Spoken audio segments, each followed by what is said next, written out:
हर business unit के लिए क्योंकि हमें रिसोर्सेज असाइन करने होते हैं, तो हम उनकी ग्रोथ अपॉर्चुनिटीज़ को असेस कर रहे होते हैं कि किस टाइप की ग्रोथ की पॉसिबिलिटी है किस बिज़नेस यूनिट के लिए और कितनी है। अकॉर्डिंगली फिर हम रिसोर्सेज असाइन करते हैं और अकॉर्डिंगली हम अपने फ्यूचर डिसीजंस लेते हैं for that specific business unit. सबसे पहले बात करते हैं कि कॉर्पोरेट मिशन को किस तरह से डिफ़ाइन किया जाता है। ऑर्गेनाइजेशंस मिशन स्टेटमेंट कैसे देती हैं? देखिए, मिशन जो है it is a statement of present that what is our business. हम अभी क्या कर रहे हैं? Who is our customer?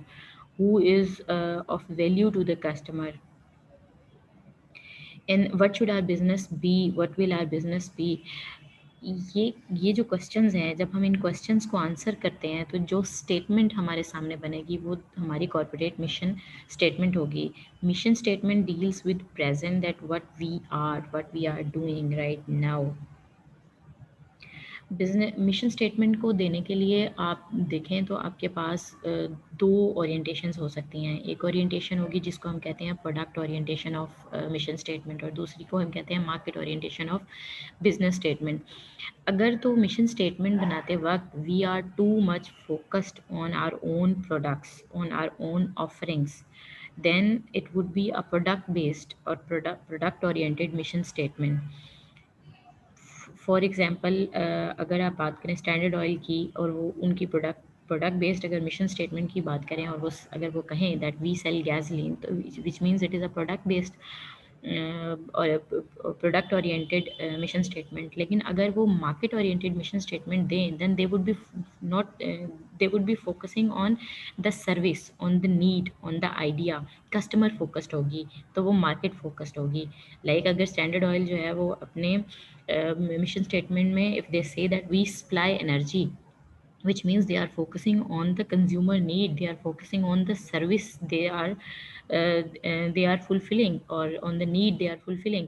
तो अगर वो सर्विस की बात करेंगे, अगर कोई भी कंपनी अपनी मिशन स्टेटमेंट के अंदर सर्विस की बात करे और कंज्यूमर नीड्स को फोकस करके मिशन स्टेटमेंट दे, अपने बिजनेस को एक्सप्लेन करे। मिशन स्टेटमेंट देना मीन्स अपने बिजनेस को एक्सप्लेन करना that what business is all about.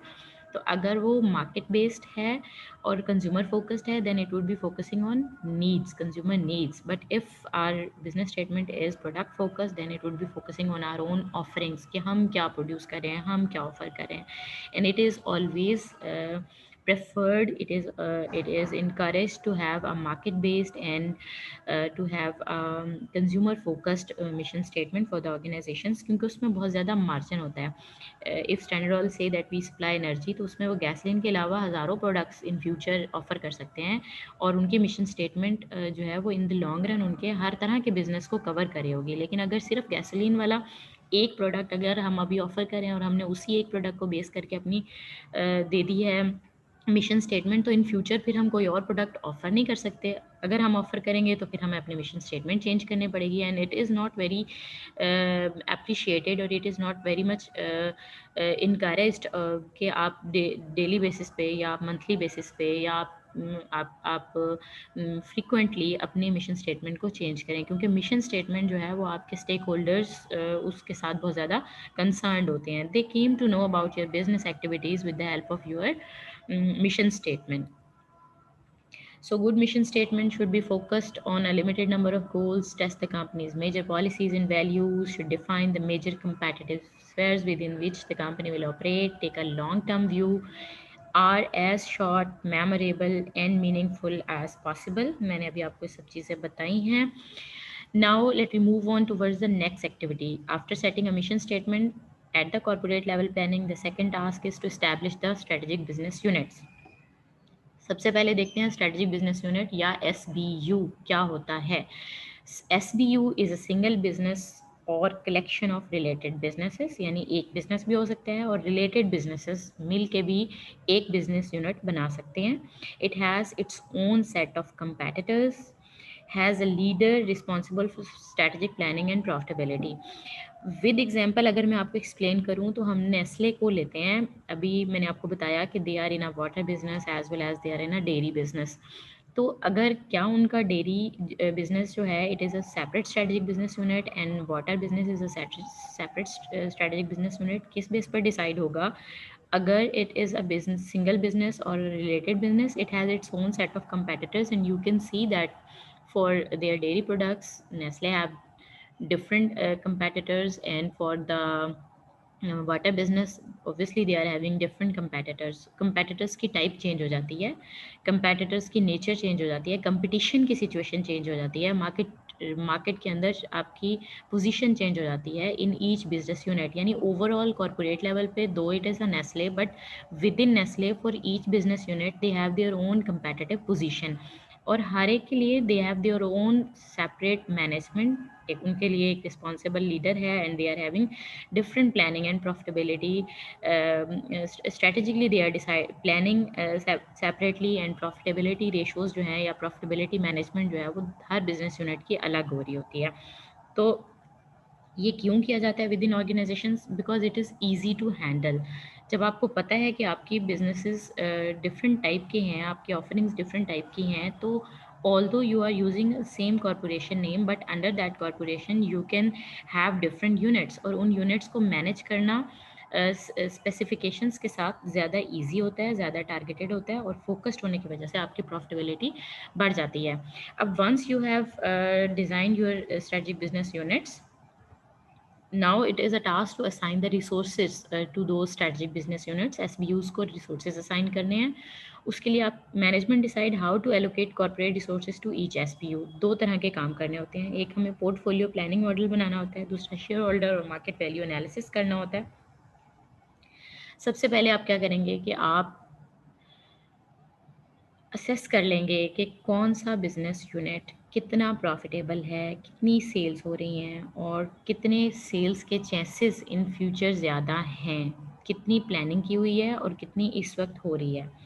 अगर आपका करंट पोर्टफोलियो बहुत कम है और आपका डिज़ायर्ड सेल्स या आपका जिसको कहेंगे फोरकास्टेड जो आपका सेल्स का वॉल्यूम है वो बहुत हाई है, which this means there is a strategic planning gap. आपको कुछ मज़ीद एक्शंस लेने की, कुछ एक्टिविटीज़ परफॉर्म करने की ज़रूरत है, ताकि आपका करंट बिजनेस पोर्टफोलियो जो है वो डिज़ायर्ड लेवल के नियरेस्ट पोजीशन तक आप लेके जा सकें।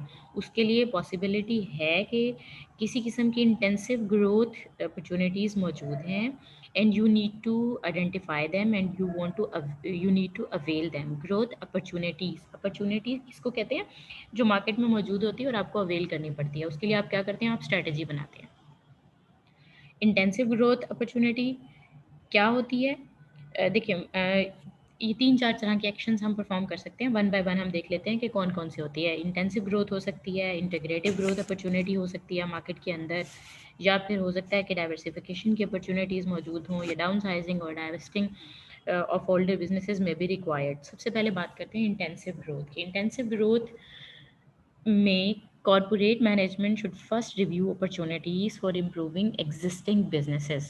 Intensive growth opportunity allows a possibility for the improvements in a business that is at present within the with that organization। अब एग्जिस्टिंग बिजनेस में इम्प्रूवमेंट के चांसेस किस तरह से हो सकते हैं? आपने एक प्रोडक्ट मार्केट एक्सपेंशन ग्रिड पढ़ा होगा in your previous discussions of marketing principles में, हमने डिटेल में उसको पढ़ा था कि अब हम देखते हैं कि क्या हमारी प्रोडक्ट को with in the same market हम मज़ीद सेल आउट कर सकते हैं। सेम मार्केट में हमारी सेम प्रोडक्ट को ज़्यादा सेल करने के चांसेस अगर हों, तो हम उसको कहते हैं कि हम मार्केट पेनिट्रेशन कर सकते हैं। मार्केट पेनिट्रेशन की अपॉर्चुनिटी मौजूद है, क्योंकि सारी मार्केट हो सकता है सब कस्टमर्स हमारी प्रोडक्ट नहीं ले रहे, तो हम उसी मार्केट में अपनी उसी प्रोडक्ट को ज़्यादा सेल आउट कर सकते हैं, मार्केट पेनिट्रेशन कर सकते हैं। सेकेंडली, अगर हम अपनी उसी मार्केट में जो एट प्रेजेंट हमने टारगेट की हुई है, हम नई प्रोडक्ट इंट्रोड्यूस करवा सकते हैं, और उसकी उस न्यू प्रोडक्ट की सक्सेस के चांसेस मौजूद हैं और अपॉर्चुनिटी मौजूद है, तो हम इस सूरत में जो स्ट्रेटजी ऑप्ट करेंगे वो ऑब्वियसली होगी हमारी प्रोडक्ट डेवलपमेंट की। हम करंट मार्केट के लिए नई प्रोडक्ट ऑफ़र कर देंगे। इसी तरीके से अगर हमने करंट मार्केट को पूरी तरह से पेनिट्रेट कर लिया हुआ है, हमारी present product at present market बहुत सक्सेसफुली रन कर रही है, now there is a need to go for market development. तो हम नई मार्केट्स को एक्सप्लोर करने की कोशिश करेंगे। These all are intensive growth opportunities where businesses can grow their existing businesses. Opportunities उन opportunities को avail करके जिन जो कि उनके existing business के अंदर मौजूद हैं। देखिए जिस तरीके से हम कोई नई प्रोडक्ट्स इंट्रोड्यूस करवाना शुरू कर देते हैं एग्जिस्टिंगली, हम जैसे वॉल्ट डिज्नी है, उसने अपनी ब्रांड हायरार्की जो बनाई, उन्होंने कंज्यूमर प्रोडक्ट्स ऑफर की, फिर प्रिंट ऑफरिंग्स शुरू कर दी, फिर उन्होंने ऑनलाइन बिजनेस स्टार्ट कर दिए। सिमिलरली उन्होंने टेलीविज़न इंडस्ट्री में जाना शुरू कर दिया और इंटरैक्टिव और अदर मीडिया चॉइसेस को लेना शुरू कर दिया। तो they have availed all the business opportunities that were there in the market. Now if we look at the integrative growth opportunities, ये कब होती हैं? जब हम अपने existing business से बाहर जाके कुछ related businesses में growth के chances देखते हैं। Mean if there are possibility to increase our business, to increase our sales and to increase our profits by acquiring or by starting some related businesses. It may be the backward or the forward or the horizontal integration, और integration की 3 types हैं within any industry. अगर हम for example लें तो आप देखें कि let me give you an example of see if any organization is producing bread and then before Nestle की एग्जांपल ही लेते हैं दोबारा ताकि कंटिन्यू करते हुए हमें समझ आ जाए। देखिए नेस्ले जो है they are producing milk and backward integration, what would be the backward integration, that they have their own milk collection units, they have their own chillers.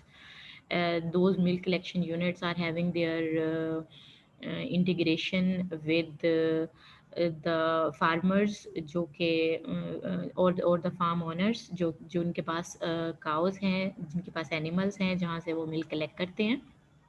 This is raw material for them ना। अगर वो package milk produce कर रहे हैं या वो cream produce कर रहे हैं या वो आइसक्रीम प्रोड्यूस कर रहे हैं, तो for them what is the raw material and what they have done, they have stepped they have taken a step back from their business और उन्होंने जो रॉ मटेरियल था उसको कलेक्ट करने के लिए स्ट्रेटजीज खुद बनाने शुरू कर दी। फिर नेस्ले ने गारंटीज प्रोवाइड की to their farmers, to their farm owners for the import of Australian cows, ताकि उनके उनके अपने गारंटीड फार्म्स हों जहाँ से उनको मिल्क कलेक्शन बहुत ईजीली हो जाए और एक स्टैंडर्ड लेवल की मिल्क कलेक्शन वो कर सकें। तो what it is a backward integration. They have integrated, they have owned, or they have started, initiated doing some businesses or investing into the businesses that are related to their current businesses. लेकिन current business तो production का था। अब उस production के लिए जो raw material चाहिए था वो भी उन्होंने खुद से जो है ना डेवलप करना शुरू कर दिया, या उसके लिए खुद से उन्होंने एक्टिविटीज़ परफॉर्म करनी शुरू कर दी। जो पहले उनके सप्लायर्स कर रहे थे या पहले उनके जो उनके सप्लायर्स थे वो पहले वो एक्टिविटीज़ परफॉर्म कर रहे थे। इसको कहते हैं बैकवर्ड इंटीग्रेशन। अगर हम बात करें फॉरवर्ड इंटीग्रेशन की, अगर नेस्ले अपनी प्रोडक्ट्स को wholly and solely sell out करना शुरू कर दे, यानी वो किसी रिटेलर को अपनी प्रोडक्ट्स ना दे और नेस्ले के अपनी आउटलेट्स जो हैं वो ओपन करना शुरू कर दें और वो रिटेल बिजनेस में फुली पार्टिसिपेट करना शुरू कर दें, that would be their own retail units. Intermediaries को वो ख़त्म कर दें जो कंज्यूमर और प्रोडक्ट प्रोड्यूसर के दरमियान में आती हैं, उनको उनके साथ डीलिंग्स को ख़त्म कर दें और ख़ुद उनके बिजनेसेस को ओन कर लें या ख़ुद उन बिजनेसेस को स्टार्ट कर दें, तो obviously they would be getting benefits of those intermediaries businesses, although it is a different, totally different thing altogether, a different activity. To sell something, to produce something is different and to sell something is different. लेकिन ये एक next step है after production. Next step होता है retailing of that produced items. तो अगर वो इस किस्म की एक्टिविटीज़ खुद परफॉर्म कर दें और उन बिजनेसेस में इन्वेस्ट करना शुरू कर दें या उन बिजनेसेस को ओन कर लें, that would be known as the forward integration, और हॉरिजॉन्टल इंटीग्रेशन होती है जब ऑर्गेनाइजेशंस अपने कंपैटिटर्स को बाय कर लेती हैं, ऑर्गेनाइजेशंस अपने कंपैटिटर के बिजनेसेस के साथ मर्ज कर जाती हैं, तो at that level it is known as the horizontal integration within that industry, जहाँ आपने अपने लेवल के अपने सेम टाइप के बिजनेस को लेकिन अपने कंपैटिटर को आपने एक्वायर कर लिया। You were having this opportunity क्योंकि आप फाइनेंशियली स्ट्रांग थे, मार्केट में आप ग्रो अप कर सकते थे, और ग्रोथ अपॉर्चुनिटी एक तो ये हो सकती थी कि आप नए सिरे से एक बिजनेस स्टार्ट करते, और एक ये थी कि आपने किसी रनिंग बिजनेस को ओन कर लिया। So that would be the horizontal integration.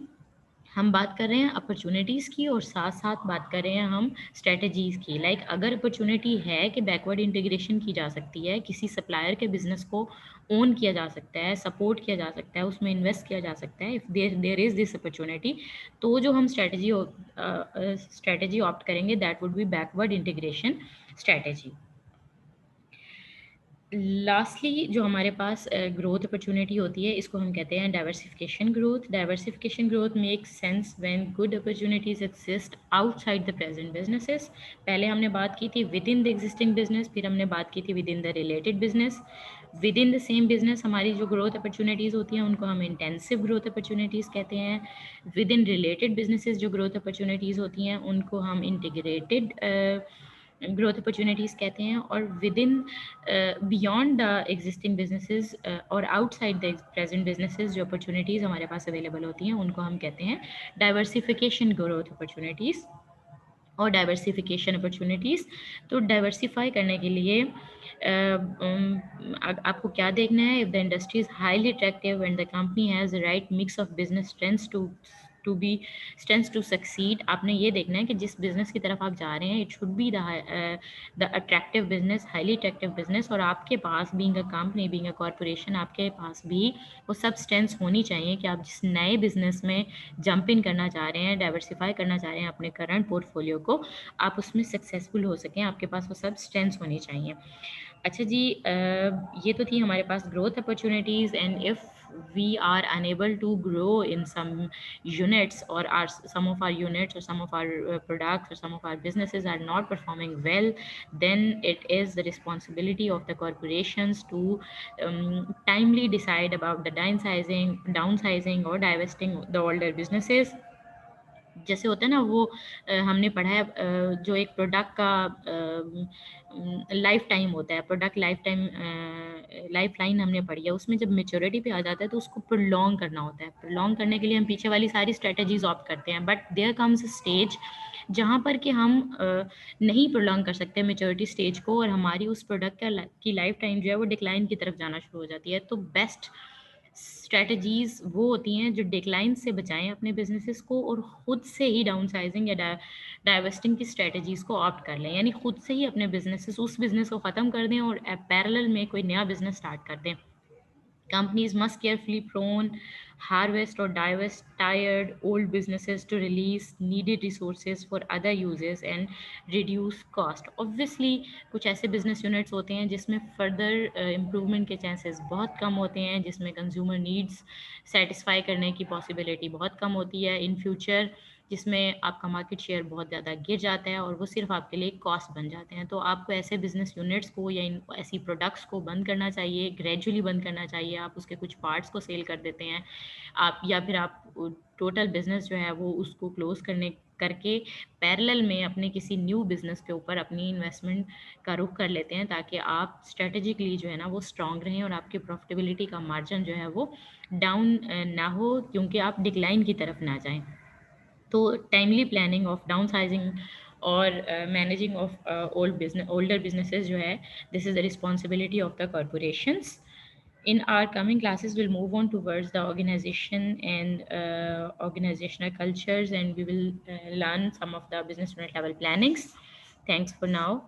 Allah Hafiz.